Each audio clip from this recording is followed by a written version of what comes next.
My father passed and I did not cry, and I think it's fine.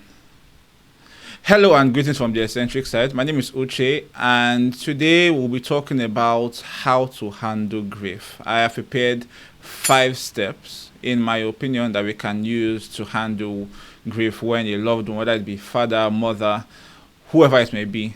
These 5 steps are sure to help you deal with grief accordingly. So, if this video makes sense, don't forget to like, share, and subscribe to Eccentric Side.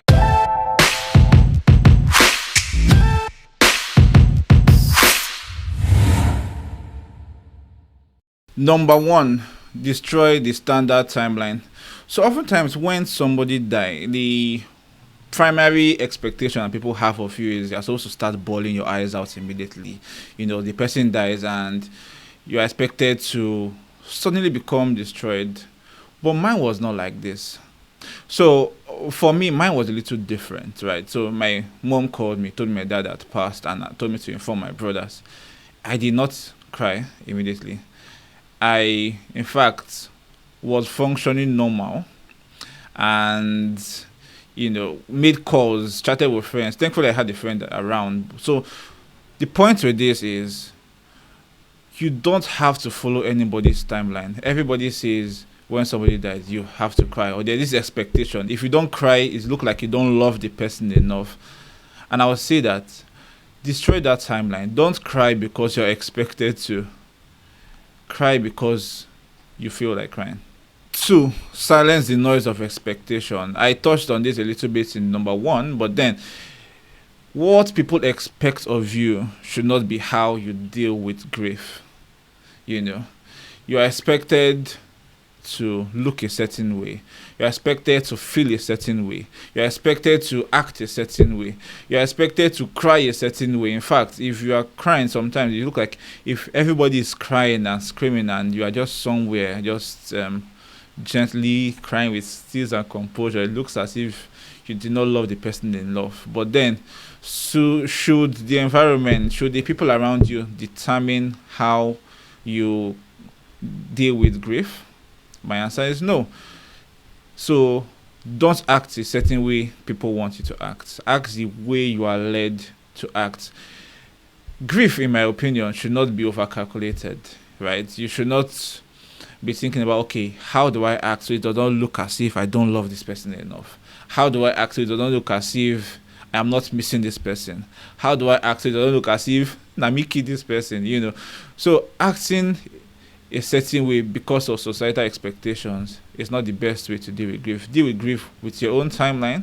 Deal with grief with your own expectations. Deal with grief the way you feel like is best in your own situation. 3, audit your new normal. Now, this particular one is very important, and it's important because much better if it's a loved one of yours that passed. Okay, let me address this way. So a loved one of yours passes, right? It means that there is a space that said person has created in your life. So if previously let's say it's a partner and you are used to waking up and seeing this partner beside you, obviously whenever you wake up, everything just feels different. In my own case, it was my dad. I used to have this ritual where at least every Saturday I must ensure I call my father to say hi, to check on him, to check on his health. It was not feeling fine for a while. So the period leading to his death, his passing, I was calling more regularly. But then these normal ways, every Saturday when I wake up, after I do my normal morning routine, I'll pick up my phone, I'm calling my mom, and I'm very importantly calling my dad to check on him. So this particular one is one that is very important, and it's important because what used to be normal for you, what used to be the norm for you, the space this person used to fill in your life, the particular routine you used to have that featured this person, will suddenly start feeling different. Now, Saturdays for me is now feeling different because I don't have 2 people to call anymore. I have just one person, which is my mom, to call every Saturday to check on her.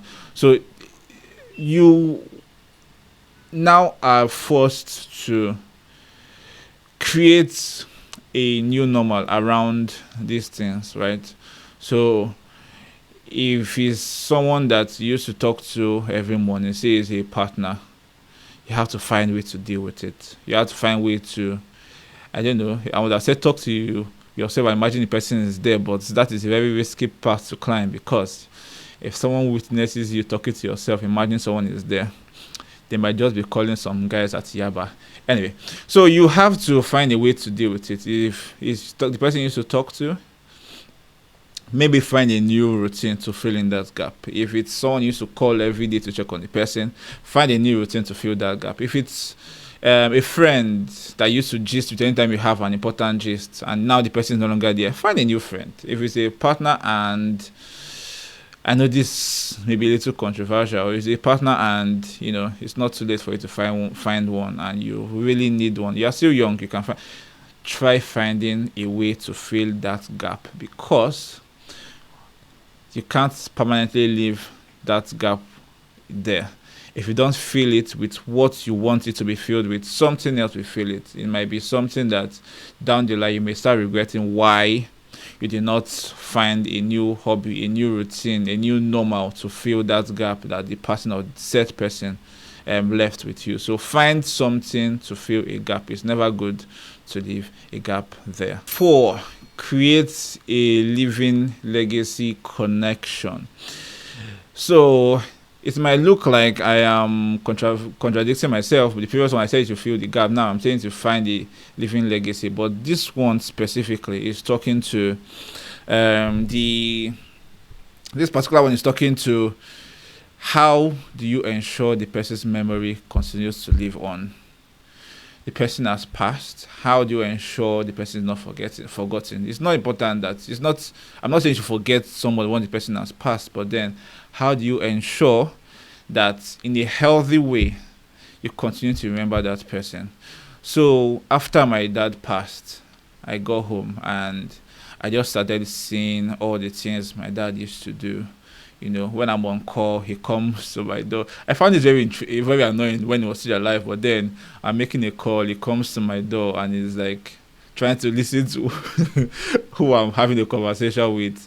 And he might eventually come and be asking about the conversation I had with a friend on the phone.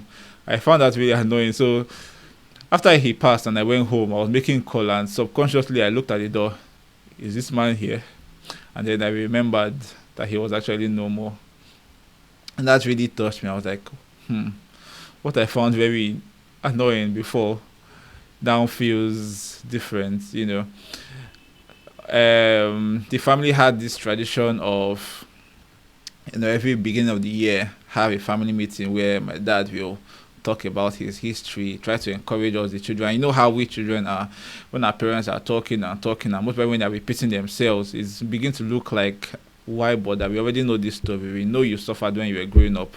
We know that life wasn't easy for you. We know that we are finding it easier in our own day and age. But then why exactly must you repeat this thing to me every day? But then now that it's past, I'm sure that my siblings and I, and even my mom, on the 1st of January next year, will be thinking, when he used to be here, how he will call this meeting and So how do you ensure this person's legacy continues to live? It's being intentional about how you proceed. Do you have a certain item of the person that have sentimental value you want to keep behind? Do you have a certain memory of the person you want to keep so you continue to use to remember the person? Is there a particular tradition, a particular culture, a particular value system this person holds that you want to continue with? Is there a particular people have this, maybe every first of the year the whole family must gather and meet like the way mine does. You want to continue doing that so that you use that as a legacy for him to keep remembering him? Is there a way he talks that you want to from time to time remember? Is there a particular activity you used to do with him that you want to continue to do? Is there a particular value system that he has that you want to ensure never dies in your family? Is there just look for those kind of things that will keep the fun part about your memory of him alive, and see how to ensure that particular thing lives on, so that in your own way and in your own little corner, the person's legacy continues for as long as possible. Because trust me, when someone passes, you do not want to forget the person as fast as possible. You want to ensure that one way or another, the person continue to have a good memory with you and with those that he left behind. Number 5, practice radical self-compassion. Now, sometimes, right, it's this particular one could be a little off-putting.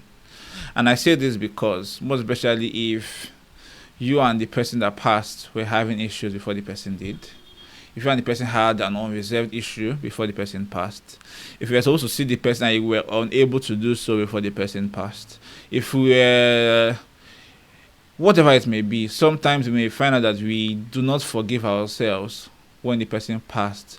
Some people may even feel guilty that the person has passed and you are still here in some instances. So to move on, you have to forgive yourself, right? That you are here and the person is no more. You have to forgive yourself that yes, nothing more you could have done to keep the person here with you. An auntie of mine, in 2017, passed, and before she did, she was calling. She was in the hospital. I was talking about me coming back home, so that we could meet, and Now, the day I was to come back home, something came up. I think something very unnecessary. I think it's maybe, I guess I decided to stay back in school for an extra day because I was to meet up with a friend, a female friend. And then the day after I was to come home was when she passed. And then for the longest time, I was not forgiving myself because I was like, if only I'd come home when I was supposed to, I may have seen her one last time. Now, thankfully, in the case of my dad, this did not happen because the story behind that is I saw my dad for the last time on February 14th. And before I saw him that day, if friends of mine kept on and encouraging me, go and see him. I was like, I will still see him. There's still time. I would see him. And then that particular morning when he passed, I was supposed to go for a gig. I play the talking drums. I was supposed to go for a gig. And then I gave these people my price, and they were not coming back to me with a reasonable bargain. Eventually, they did not contact me again. Now, because they did not, was why I was now at home. And I spoke to my elder brother. I randomly chatted up the guy, and I was like, half away day. And I was like, oh, that he's preparing to leave the house, his own house, to go to the hospital to see our dad. And then from there, he'll be going to work. And I told myself, okay, and I asked, and when is he leaving? Coincidentally, when he was leaving was the time that was suitable for me. So, I don't know, just asked him if I could go with him. He said, sure, no problem. And I left, went with him, went to see my dad on February 14th. And by February 18th, he was no more. Now, if I had waited for the next Saturday, which I wanted to do, I may have not seen him all the while he was not feeling well. And that would have, put me in a very bad place. But I was just happy that I was able to see him at least less than how many days before he passed. Now, your situation might not be as mine. Yours might be like the first case I shared, which was the one with my auntie, where we planned to see, but then I delayed and the person passed before I could see her. So yours might be like that, where you might not forgive yourself that if only I had, created a little more time, and I will spend time with this loved one before the person passed. But then you should learn to forgive yourself in order for you to adequately grieve and then move on. Because if you continue to hold yourself back and beat yourself up over it, you will find out that somehow you may start to hate yourself, and that is a very bad place to be in. So learn to forgive yourself, learn to be compassionate with yourself, learn to tell yourself that there's really nothing more you could have done. And when you begin to tell yourself these honest truths, you'll find out that you'll move on, and then it will help you grieve and then move on and remember the person for the fond memory. All right, so with these steps of mine, I hope I have been able to, share what I feel is the best way to deal with the loss of a loved one. So let me know in the comment section, which one do you think rings for you? Have you dealt with grief before? How did you deal with it? If you have your own tip, you can please share, because we are on this journey together. My dad's burial has not happened yet. In fact, I think the day this video will be coming out will be the day we'll be burying him. So there might be a part 2 to this video where maybe I finally cried, the way I was expected to by the society. Who knows? It might be a follow-up to this video. So until then, let's know your comments in the comment section below. How did you deal with grief? How have you dealt with grief in the past? What will you see is the best tip in this video that was helpful to you? Let me know in the comment section below, and don't forget to like, share, and subscribe to Eccentric Side. Till next time when I come your way, from me to you is stay eccentric.